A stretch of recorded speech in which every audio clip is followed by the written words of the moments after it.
Hallelujah सबको jams की कैसे हो आप सभी। मैं आशा करता हूँ कि आप सब ठीक होंगे। आज के इस पावरफुल लाइव संडे सरमन में आपका स्वागत है। कनाडा से अपोस्टल जी एक खास और आशीष भरा संदेश लेकर आए हैं भारत के लोगों के लिए। इस वचन को अंत तक जरूर सुनिए क्योंकि परमेश्वर आज आपकी जिंदगी में कुछ नया करने वाला है। आमीन। Happiest Sunday Canberra Church, the Church of Signs and Wonders। आप जहां से भी मुझे देख रहे हैं online, head church, branches all over the world, happiest Sunday आप सबको। मेरा बिलीव है कि आज जब मैं पवित्र आत्मा की प्रेजेंस से आपसे बात कर रहा हूं और उसकी हुजूरी में बैठा हुआ मैं आपसे बात कर रहा हूं, परमेश्वर का वर्ड जो है ये आपको छुड़ाएगा और आपके विश्वास को ये सेम नहीं रहने देगा। राइट नाउ जो फुल वर्ल्ड में चल रहा है, जो पूरी दुनिया में हो रहा है, वो हम देख रहे हैं। जिस तरह से इकोनॉमिक प्रेशर को लोग झेल रहे हैं, इंडिया में आप देख रहे हैं पेट्रोल डीजल की कीमतें, वहाँ तो कुछ नहीं बढ़ी, इंडिया में तो बहुत ही कम बढ़ी हैं। अगर आप बाकी कंट्रीज में जा रहे हैं तो जहाँ वो $2 की 4 लीटर आता था वो $4 का 4 लीटर है, डबल प्राइस हो चुके हैं। लोगों की जेब पर भारी बोझ है, इकोनॉमिक प्रेशर है all over the world, India में भी है किसी लेवल तक। इस सिचुएशन में आप फिर देखो परमेश्वर के जो लोग हैं उन पर पहले ही जाहिर कर दिया गया था कि फ्यूचर में सडनली कुछ घटनाएं होंगी, करेंसीज वीक होती जाएंगी, सोना चांदी मजबूत होते जाएंगे।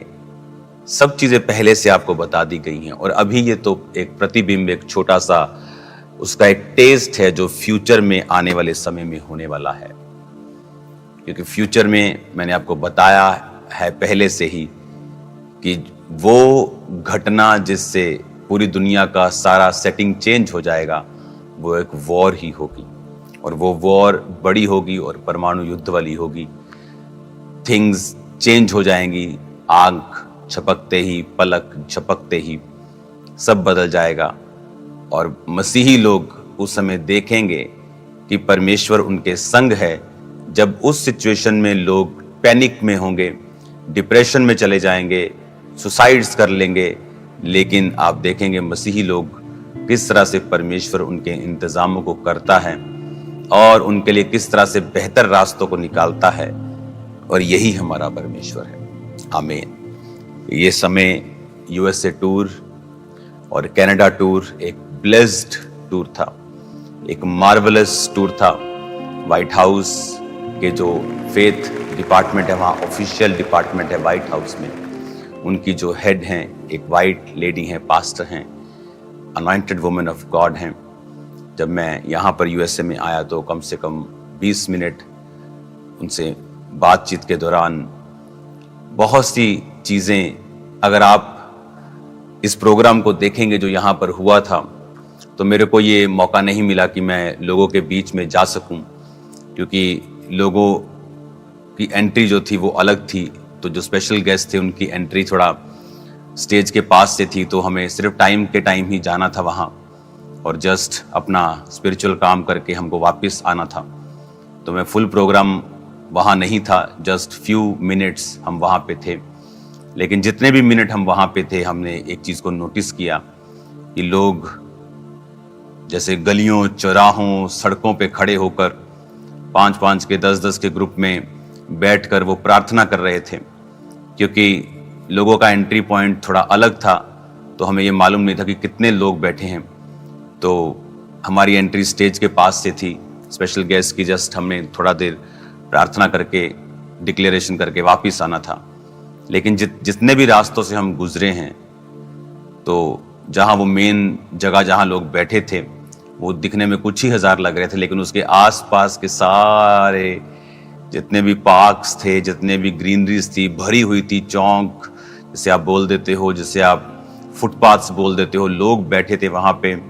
कोई मैक्सिकन था, कोई अमेरिकन था, कोई एशियन था, कोई फिलिपिनो था, कोई चाइनीज था, कोई इंडियन था, कोई पाकिस्तानी था, कोई बांग्लादेशी था, कोई अलग अलग तरह, कोरियन थे लोग वहां पे, हर आदमी वहां पर प्रार्थना कर रहा था। और ये बात जब व्हाइट हाउस के फेथ डिपार्टमेंट के हेड से हम कर रहे थे तो ऐसा पहले कभी नहीं देखा गया था। अमेरिका की हिस्ट्री में ऐसा कभी नहीं हुआ कि सरकार की तरफ से एक प्रोग्राम हो और हर जाति, हर धर्म के लोगों में से जिन्होंने परमेश्वर को ग्रहण किया है वहाँ वो आए और उन्होंने वहाँ पे प्रार्थना की और अजीब रीति के साथ वहाँ पे प्रार्थना की। सुबह जब उन नेशनल जो फेथ एडवाइजरी बोर्ड है उनकी जब कॉफ़ी टाइम था तो मैं वहीं पे था, तो वहाँ पर मुझे कुछ समय बिताने का मौका मिला और वहाँ पर मैंने कुछ लोगों को देखा और वहाँ भी नोटिस किया कि हर तरह के लोग एक्साइटेड थे, फेथ से भरे हुए थे। आप देखकर बड़ा हैरान होंगे अगर आप यहाँ पे होते कि हर तरह का व्यक्ति वहाँ पर एक्साइटेड था अपने फेथ को लेके। अपने फेथ को लेके नहीं तो लोग सेकंड पोजीशन पे होते हैं, दे टॉक अबाउट ह्यूमैनिटी, सब चीज़ों के बारे में बात करते हैं, साइंस के बारे में, एटमॉस्फेयर के बारे में, क्लाइमेट के बारे में। लेकिन ये प्रोग्राम था जहाँ लोग जीसस के बारे में बात कर रहे थे, प्रार्थना कर रहे थे। कोई किसी को जानता नहीं था, कोई उधर खड़ा होकर प्रार्थना कर रहा है, कोई उधर खड़ा होकर प्रार्थना कर रहा है। कैथलिक्स थे, पेंटिकोस्टल्स थे, सब तरह के लोग थे, सब तरह के गेस्ट थे, सब तरह के लोग थे। इतना मार्वलस वो प्रोग्राम था और मैंने नोटिस किया कि खुदा ने बहुत बड़े बड़े कामों को वहाँ पे किया और ये अपने आप का अपने तरह का एक स्पेशल प्रोग्राम था जो पहले कभी ऐसा नहीं देखा गया। एक ग्रेट टाइम था वहाँ पे, एक मार्वलस टाइम था वहाँ पे। तो वहाँ पे कुछ मिनट्स हमने बिताए, उसके बाद हम वहाँ से वापस आए। उसके बाद क्योंकि कनाडा में मेरा क्रूसेड था और कनाडा क्रूसेड्स पे जब मैं रास्ते में आ रहा था मुझे मालूम नहीं था क्योंकि शेड्यूल काफ़ी टाइट था, प्रोग्राम्स अटेंड करने थे, कुछ लोगों से बात करनी थी, कुछ ऑफिशियल लोगों से बात करनी थी, उनके सरकारी लोगों से बात करनी थी। तो जब मैं कनाडा में आ रहा था तो मेरे को मालूम नहीं था कि कनाडा में कौन कौन से लोग हैं। जैसे आपने देखा कि वहाँ कनाडा जो सेंट्रल गवर्नमेंट है उनकी वहाँ से आई थिंक 2 या 3 शायद मंत्री, वहाँ से 3 एमपी, सिटिंग एमपी और जो मंत्री भी हैं, डिपार्टमेंट्स उनके पास हैं, वो आए और उन्होंने अलग अलग सम्मान चिन्हों के साथ, एप्रिसिएशन लेटर्स के साथ सम्मानित किया। और मैं नहीं जानता था कौन आ रहा है क्योंकि ये टीम से मेरी बात नहीं हुई थी, सब कुछ बहुत जल्दी हो रहा था। लेकिन परमेश्वर ने मुझे जब वर्ड दिया जो मुझे प्रीच करना था कनाडा क्रूसेड के पहले दिन, तो मैं बड़ा हैरान हुआ क्योंकि परमेश्वर ने वो वचन एक राज्य के बारे में दिया था। मैं आपको ये इसलिए बता रहा हूँ कि जैसे हम अपने घर में आके बात करते हैं, सारा दिन क्या हुआ, डैडी बात करता है, मम्मी बात करती है, भाई बात करते हैं, रात को डाइनिंग टेबल पर बैठकर, उसी तरह मैं आपसे आपका अगुआ होने के नाते बात कर रहा हूँ कि यहाँ पर क्या हुआ। तो मुझे नहीं मालूम था कि सेंटर से मिनिस्टर आ रहे हैं और जो लोकल गवर्नमेंट होती है प्रोविंस की, जैसे पंजाब गवर्नमेंट है, ऐसे लोकल जो स्टेट गवर्नमेंट जिसको हम बोलते हैं, कनाडा में प्रोविंस बोलते हैं, उस गवर्नमेंट के लोग थे, वहाँ के मिनिस्टर थे, वो भी आए और उन्होंने, वो अलग पार्टी के हैं, सेंटर में अलग सरकार है, तो उन्होंने सम्मानित किया। वो पहले भी मुझे सम्मानित कर चुके थे, तो लेकिन मुझे मालूम नहीं था कि वो लोग आ रहे हैं। लेकिन जब परमेश्वर का आत्मा 1-2 दिन पहले जब मैं अपनी पर्सनल बाइबल स्टडी में था तो मुझे वर्ड दे रहा था राज्य के बारे में कि जो राज्य परमेश्वर के वचनों के मुताबिक चलता है वो राज्य अलग होता है, उस राज्य पे परमेश्वर का फेवर होता है, वो राज्य संघर्ष नहीं करता। लेकिन मुझे नहीं मालूम था कि वो लोग आ रहे हैं। लेकिन जब मुझे मालूम हुआ मीटिंग में, जब मैं आया और मुझे 1-2 घंटे पहले मालूम हुआ कि ये सब सेंटर के मिनिस्टर आ रहे हैं और वो आपको सम्मानित करना चाहते हैं और हमें भी उनको सम्मान देना है उनके आने पर, तो आपको स्टेज पे आना है और उनको बुलाना है। तो मुझे मालूम हुआ कि ये वर्ड जो परमेश्वर ने मुझे दिया था, इसका एक मकसद था कि परमेश्वर ये चाहता था कि मैं उनकी उपस्थिति में, कि जहाँ पर सेंटर सरकार भी हो कनाडा की और स्टेट सरकार भी हो, और उनकी उपस्थिति में मैंने वो परमेश्वर का वचन दिया। इतना बड़ा परमेश्वर ने कार्य किया। कमाल के दिन निकले, मार्वलस दिन निकले। शेड्यूल बस टाइट था, फटाफट आगे की आगे। कर्नाटका क्रूसेड्स, अगले क्रूसेड्स, फिर क्रूसेड्स, फिर क्रूसेड्स। बॉडी तो थक चुकी थी, लेकिन जो काम मैं अपनी आंखों के सामने देख रहा था, मेरे साथ जो टीम थी वो देख रहे थे कि हमने कभी ऐसा अपनी लाइफ में नहीं देखा कि एक नेशनल लेवल का प्रोग्राम हो जहां पर सब डिनोमिनेशंस के लोग हों, जहां पे प्रेसिडेंट अपनी पूरी टीम के साथ वो अपने पूरी प्रेजेंस के साथ अपनी वीडियोस को, अपनी प्रेजेंस को वहां पे रख रहे हैं। व्हाइट हाउस बिल्कुल पास था जहां पे ये प्रोग्राम था, वॉशिंगटन डीसी जो अमेरिका की राजधानी है, वहां पे ये प्रोग्राम था। जो क्रिश्चियन व्यक्ति हैं उन्हें, लोगों को लगता है कि ये इस पार्टी की सपोर्ट करते हैं, ये वाली पार्टी को सपोर्ट करते हैं। क्रिश्चियन व्यक्ति ऐसे नहीं हैं। क्रिश्चियन व्यक्तियों का ये काम है कि वो सरकार जो भी हो उनको वर्ड देना, उनको परमेश्वर की मर्जी को बताना, उनको बाइबल के वचनों को बताना, ताकि कोई भी सरकार हो, परमेश्वर किसी का पक्षपात नहीं करता, लेकिन उस सरकार को यह मालूम होना चाहिए कि परमेश्वर का वचन हमसे क्या इच्छाएं रखता है, क्या एक्सपेक्टेशन रखता है, क्या स्टैंडर्ड रखता है। तो वो सरकार भी आशीषित रहती है, उस देश में भी परमेश्वर आशीष को देता है और उस देश के नाम को परमेश्वर बड़ा करता है और उसके संग होता है। क्रिश्चियन व्यक्ति का मकसद यही होता है। उसका मकसद किसी पार्टी को सपोर्ट करना या इस तरह से देखना, वो मकसद बहुत छोटा है। बड़ा मकसद है कि जो भी व्यक्ति उस कुर्सी पे हो, चाहे वो प्रधानमंत्री की कुर्सी पे हो, चाहे वो प्रेसिडेंट की कुर्सी पे हो, चाहे वो मुख्यमंत्री की कुर्सी पे हो, उन्हें परमेश्वर का वर्ड देना और उनके लिए प्रार्थना करनी। और उस काम को परमेश्वर ने यहाँ पर अच्छी तरह से किया। उस प्रोग्राम को अच्छी तरह से परमेश्वर ने निभाया, सब बढ़िया हुआ। और जो मेरे साथ हम जब जा रहे थे वहाँ पे और फिर वहाँ से प्रोग्राम करके हम वापस आए, तो फिर लंच टाइम हम अपने रूम में थे और वीडियोस सारी चल रही थी। तो ऐसा लग रहा था कि ये एक ड्रीम है एक नेशन के लिए, एक देश के लिए, कि जहाँ पर सरकार खुद उस प्रोग्राम को कर रही है। सब प्रीचर्स को सिर्फ 2-2 मिनट का ही, 3-3 मिनट का ही समय था, क्योंकि हर डिनोमिनेशन के वहाँ पे पास्टर्स थे, पेंटिकॉस्टल्स थे, कैथोलिक्स थे, सब तरह के पास्टर्स थे। तो वो 2-2, 3-3 मिनट अपने देश के लिए प्रार्थना करके एक छोटा सा जस्ट 30-30 सेकंड का मैसेज दे के 1-1, 2-2 मिनट बोल के बस वो जाते जा रहे थे। लेकिन बात ये थी कि लोगों की जो स्पिरिट को मैंने देखा वहाँ पे, आम लोगों की स्पिरिट को, वो बहुत ही मार्वलस थी, कमाल थी। हालेलुया। आज उसी वर्ड को मैं कंटिन्यू करूंगा आपके साथ और आपको मालूम होगा कि परमेश्वर किस तरह से कार्य कर रहे हैं, किस तरह से वो सोचते हैं। जब हम यशाया की पुस्तक 32 उसकी 1 आयत को पढ़ते हैं तो उसमें लिखा है, देखो एक राजा धर्म से राज्य करेगा और राजकुमार न्याय से हुकूमत करेंगे, और हर एक मानो आंधी से छिपने का स्थान और बौछार से आड़ होगा, या निर्जल देश में जल के झरने व तृप्त भूमि में बड़ी चट्टान की छाया। उस समय देखने वालों की आंखें धुंधली ना होंगी और सुनने वालों के कान लगे रहेंगे।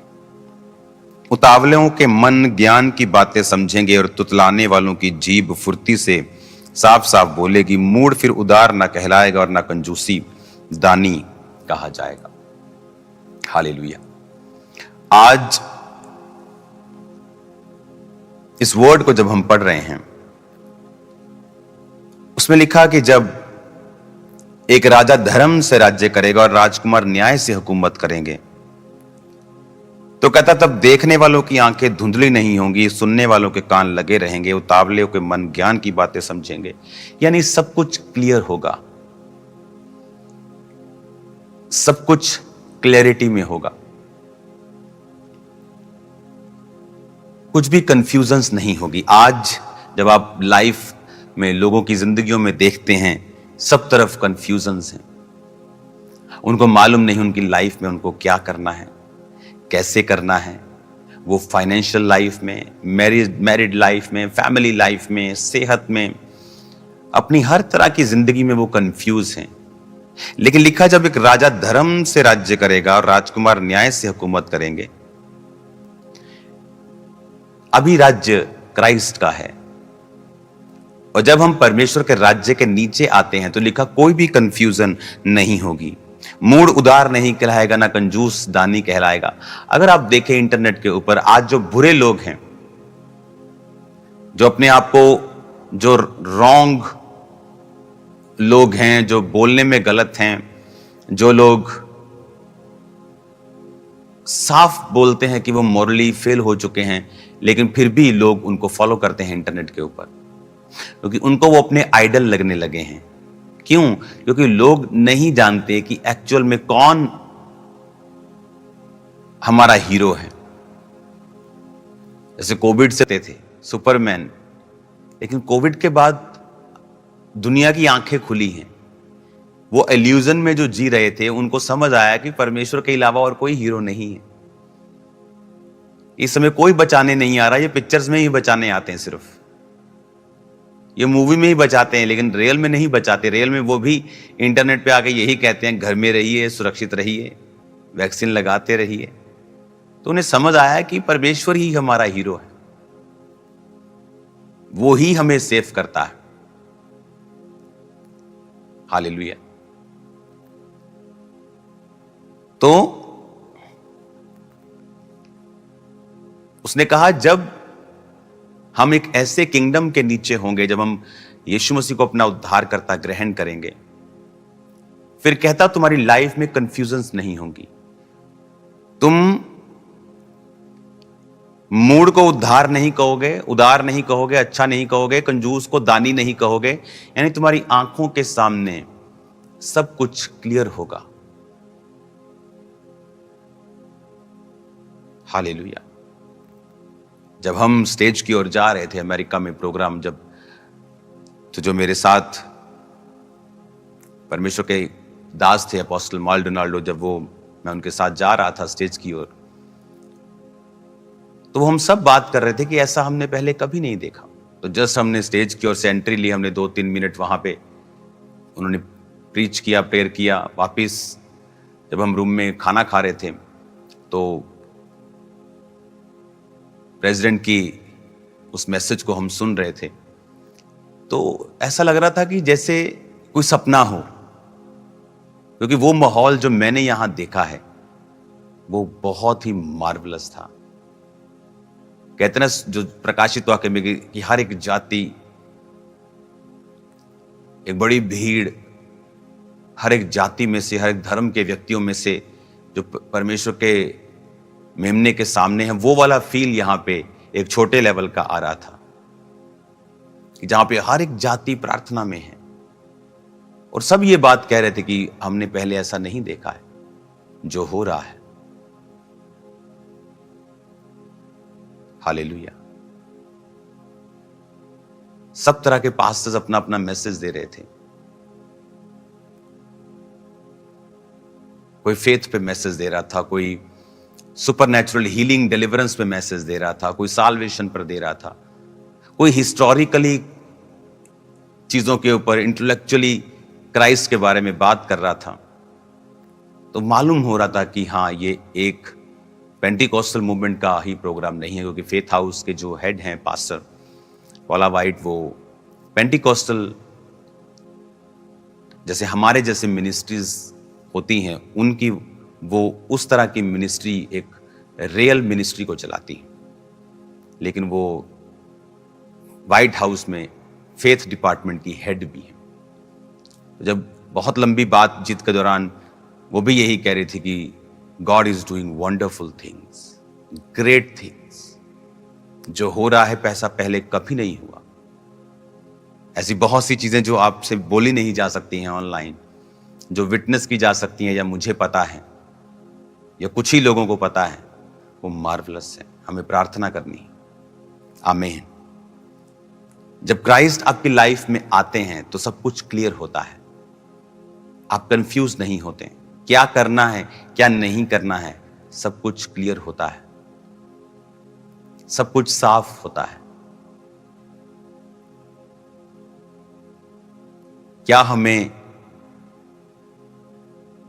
करना है और क्या नहीं करना है, सब कुछ क्लियर होता है। जो परमेश्वर का आत्मा वचन में कह रहा है कि एक राजा धर्म से राज्य करेगा और राजकुमार न्याय से हुकूमत करेंगे, और हर एक आंधी से छिपने का स्थान बौछार से आड़ होगा। निर्जल देश में जल के झरने और तृप्त भूमि में बड़ी चट्टान की छाया। उस समय देखने वालों की आंखें धुंधली ना होंगी। हालेलुया। कि हर एक बौछार से आड़ होगा। जैसे बारिश पड़ती है तो पेड़ के नीचे लोग खड़े हो जाते हैं। उसने कहा तुम एक पेड़ की तरह होगे कि जब लोगों की लाइफ में मुसीबत आएगी वो तुम्हें कॉल करेंगे कि ये आदमी चर्च जाता है, ये आदमी खमरा चर्च जाता है, इसको मैं फोन करता हूँ, ये बता रहा था मुझे कि मैं ठीक हो सकता हूँ, या वहाँ पे लोग ठीक होते हैं, या वहाँ पे परमेश्वर चमत्कार करता है, वहाँ पे परमेश्वर दुखों को धो देता है, आजाद कर देता है। आप मेरी बात समझ रहे कि नहीं? ये ताकत है जब आप धार्मिकता में जीवन जीते हैं, जब आप राइचियस लाइफ जीते हैं। आपके आसपास परमेश्वर एक ऑरा क्रिएट कर देते हैं, आपके आसपास एक ग्लोरी क्रिएट कर देते हैं जब आप धार्मिकता में जीवन को जीते हैं। और वो आपकी आईज को ओपन करके रखती हैं। आप कंफ्यूजन में जीवन नहीं जीते क्योंकि परमेश्वर आपके सामने सब कुछ साफ साफ दिखाता है और आपकी बुद्धि बढ़ जाती है। अगर आप इतिहास की पुस्तक पढ़ें और वहां पर राजाओं को पढ़ें तो आप देखेंगे कि परमेश्वर ने छोटे से छोटे राजाओं के द्वारा बड़े से बड़े देशों को हराया। और जब वो पॉलिटिकली न्यूट्रल होके सब लोगों को खुश करने की इच्छा से परमेश्वर के वचन को नाराज करते थे, तब परमेश्वर उनको घटाता था। कई बार वो डर जाते थे कि अगर इजराइल पर फिलिस्तियों ने हमला किया तो कई बार वो मिस्र के राजा से संधि करना चाहता था। तो इसलिए परमेश्वर का वचन जब अब यशाया 31 पढ़ते हैं तो हाय जो सहायता पाने के लिए मिस्र को जाते हैं और घोड़ों का आसरा करते हैं और रथों पर भरोसा करते हैं, क्योंकि वे बहुत हैं, और सवारों पर क्योंकि वो अति बलवान है, पर इज़राइल के पवित्र की ओर दृष्टि नहीं करते या ना ही यहोवा की खोज करते हैं। परंतु वह भी बुद्धिमान है और वो दुख देगा और वह अपने वचन ना टालेगा, परंतु उठकर कुकर्मियों के घराने और अनर्थकारियों के सहायकों पर भी चढ़ाई करेगा। पॉलिटिकली खुश करने की इच्छा से कई बार इजरायली राजे परमेश्वर के वचन को स्थापित नहीं करते थे। वो सब उन सारे घटनाओं को, सब कर्मों को, कुकर्मों को चालू रखते थे कि लोग नाराज ना हों, और परमेश्वर उनसे नाराज होता था और उनके राज्य को कम कर देता था। सुलेमान को परमेश्वर ने ब्लेस किया। वो दाऊद को, उसकी टेस्टिमनी को जानता था, अपने बाप की गवाही को समझता था, और परमेश्वर ने, हम जानते हैं, उसको बुद्धि दी और ब्लेस किया और बहुत बढ़ाया। उसने सुदृढ़ किए, दृढ़ किए राज्यों को, गढ़ों को बना दिया। लेकिन अपने अंत के समय में सुलेमान पाप में गिरा क्योंकि उसकी बहुत सी पत्नियां थी और उन पत्नियों ने उसको यहोवा के अलावा दूसरों की पूजा करने के लिए भी भरमाया। और उसने जब ऐसा किया तो परमेश्वर ने कहा, अब जो मैंने वचन तेरे बाप दाऊद को कहा था कि मैं तेरे घराने, तेरे वंश पर हमेशा इस गद्दी को, तेरे वंश को दूंगा, अब मैं उस वचन को पूरा नहीं करूंगा, पर कंप्लीटली मैं उससे छीनूंगा नहीं। पर क्या हुआ उसके बाद? जब सुलेमान के बाद सुलेमान का बेटा जब गद्दी पे बैठा और लोग उसके पास आके कहने लगे कि अब तेरे पिता ने जो बोझ हम पे डाला था उसे थोड़ा हल्का कर, तो जो उसके पिता के, सुलेमान के जो मंत्री थे, उसको सलाह देने वाले लोग थे, उन्होंने कहा उस राजा को कि आप इनसे अच्छी तरह से बात कीजिए, तब ये आपके अधीन रहेंगे।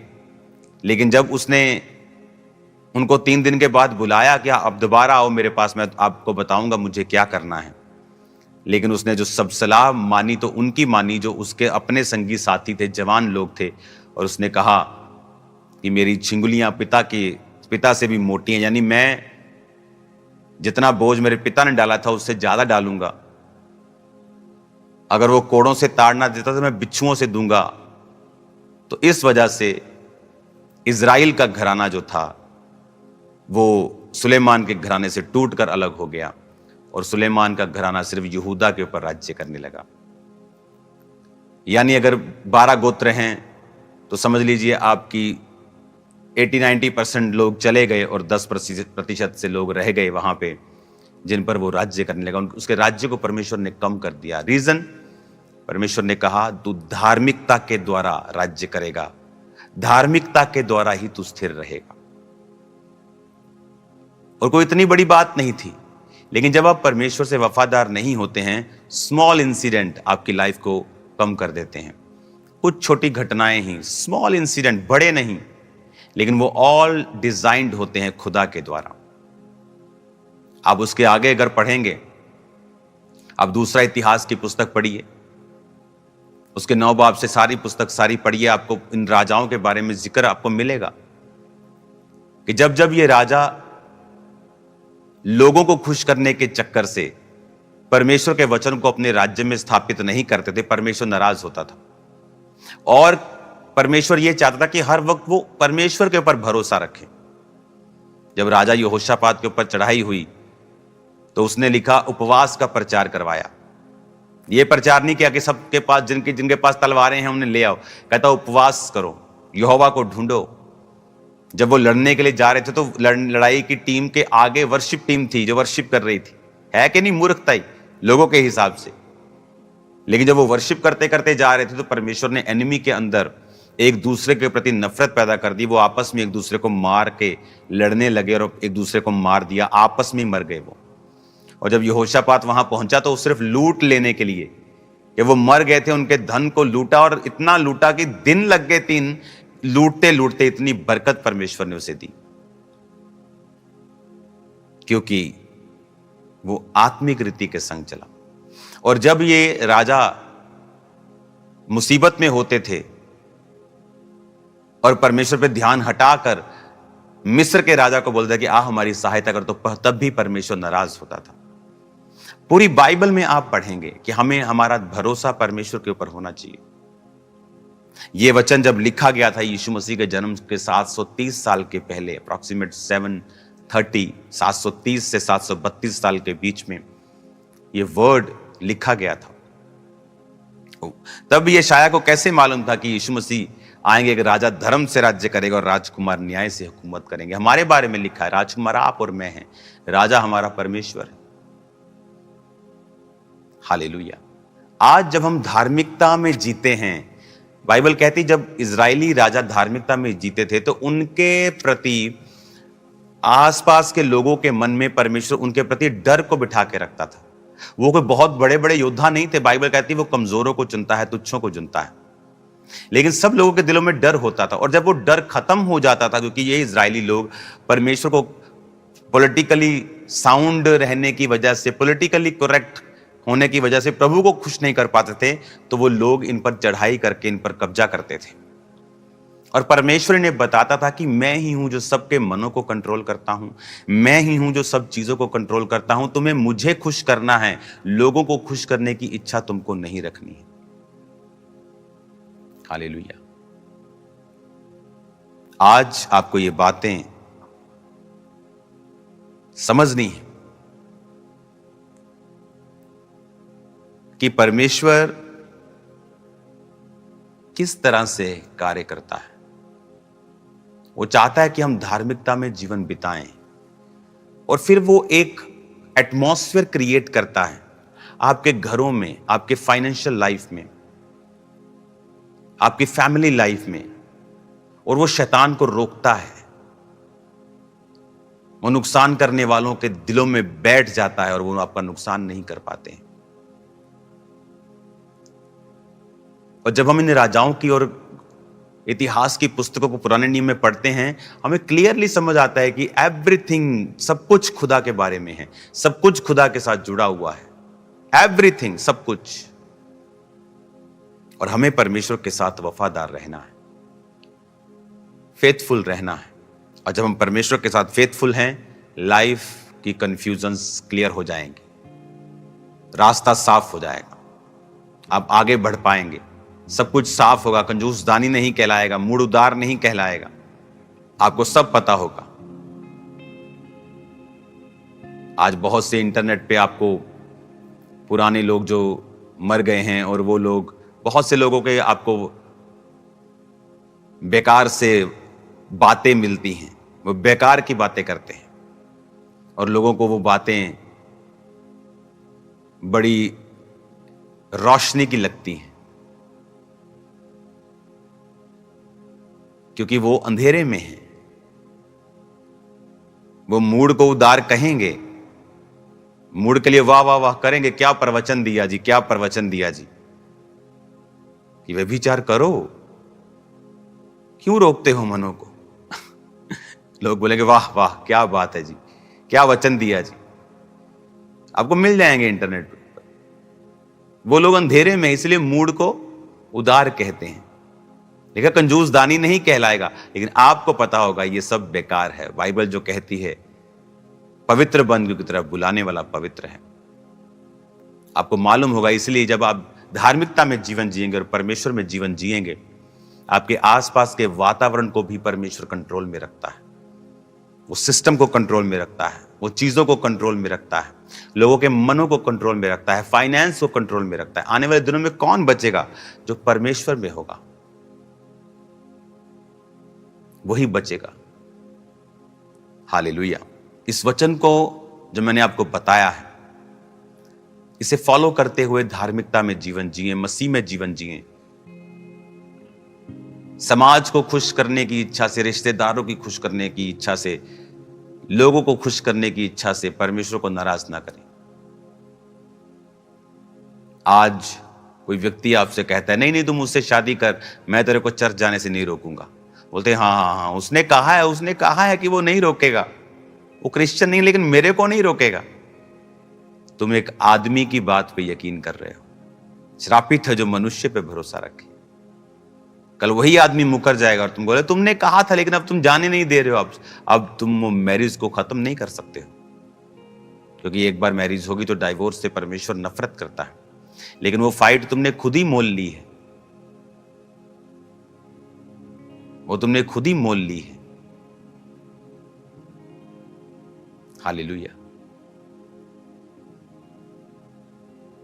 जब आप मैरिजेस करते हैं, मेक श्योर सब चीजें क्रिश्चियन रीति के साथ आप करें। वही तो टाइम है ये बताने का कि हम अलग हैं। अगर आपकी शादियों में भी वही होना है जो अन्य जातियों की शादियों में होता है, फिर आप बिल्कुल अपने आप को क्रिश्चियन मत कहें, आप क्रिश्चियन नहीं हैं। एक व्यक्ति जब घरों में शादी होती है, पब्लिक उसमें इन्वॉल्व होती है, रिश्तेदार इन्वॉल्व होते हैं, वो एक ऑल्टर की तरह है, पुलपिट की तरह है, जहां आप अनाउंस करते हैं कि कौन है आपका अगुआ, आपका परमेश्वर। लेकिन आपको वो सब करना है जो अन्य जाति करते हैं। फिर आप कहते हैं मैं क्रिश्चियन। और दूसरा, जब एक घर में मृत्यु होती है तब मालूम होता है आप कितने मसीही हैं, आप कितने आत्मिक हैं, क्योंकि उसमें भी लोग शामिल होते हैं, रिश्तेदार शामिल होते हैं, समाज शामिल होता है।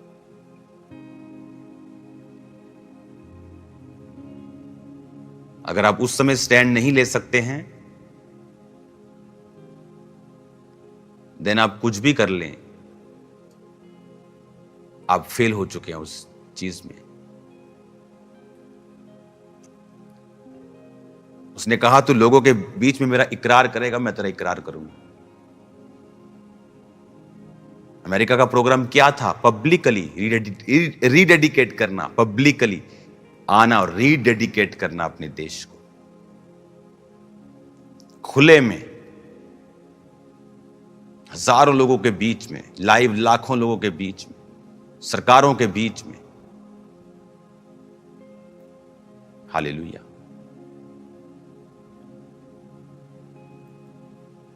आज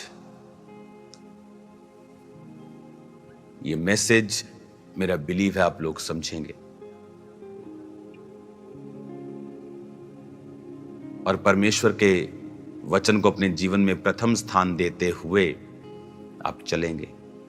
उस समय तो आपको थोड़ा डिस्कंफर्ट लगेगा, लेकिन बाद का कंफर्ट उस डिस्कंफर्ट को भुला देगा। अपने हाथों को उठाओ, मेरे साथ एक मन हो जाओ। अगले संडे में आपके बीच में हूं, तो सब ब्रांचेस, सब लोग, head church, Jalandhar church, Khambra church, आप लोग डिलीवरेंस के लिए रेडी रहें। All month June crusades, meetings, बड़ी मीटिंग्स, डिलीवरेंस वीक्स मीटिंग जबरदस्त रीति के साथ परमेश्वर का आत्मा करने वाला है। रेडी रहें। मैं लोगों को बुलाकर प्रार्थना करने वाला हूं इस संडे, आगे बुलाकर अलग अलग तरह के रोगियों को, अलग अलग तरह के आदमियों को, और कुछ चीजों के लिए परमेश्वर ने रिपीट मुझे प्रार्थना करने के लिए बोला है कि मैं फिर से उन लोगों को आगे बुलाऊं।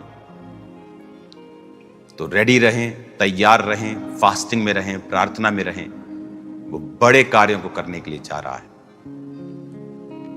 तो डिलीवरेंस वीक्स में सब ब्रांचेस, सब लोग हेड चर्च को अटेंड करें ज्यादा से ज्यादा, ताकि आप लोग आगे आ सकें और मैं आपके लिए प्रार्थना कर सकूं। जिंदगी सेम नहीं होगी यीशु मसीह के सामर्थी नाम में। और याद रखो, जब आप परमेश्वर में राइट रीति के साथ चलेंगे, वो रॉन्ग चीजों को आपकी लाइफ से रिमूव करेगा, ताकि आप ग्रो कर सके नेक्स्ट लेवल के लिए, हायर लेवल के लिए। तैयार रहो हायर लाइफ और हायर लेवल पे जाने के लिए यीशु मसीह के नाम में। आपकी लाइफ सेम नहीं होगी प्रभु यीशु मसीह के नाम में। जिंदगी सेम नहीं होगी प्रभु यीशु मसीह के नाम में। अपनी आंखों को बंद करें, अपने हाथों को उठाएं और सब जन खड़े हो जाएं। हम वर्शिप करेंगे 5 मिनट, उसके बाद मैं आपके लिए प्रार्थना करूंगा। तेरे मार खाने से यीशु मैंने शिफा पाई है। तेरे मार खाने से यीशु मैंने शिफा पाई। अगर आज का ये वचन आपको आशीषित करे तो कमेंट में प्रेज द लॉर्ड जरूर लिखें। चैनल को सब्सक्राइब जरूर करें, वीडियो को ज़्यादा से ज़्यादा शेयर करें ताकि और लोग भी परमेश्वर के वचन से आशीष पा सकें। God bless you all.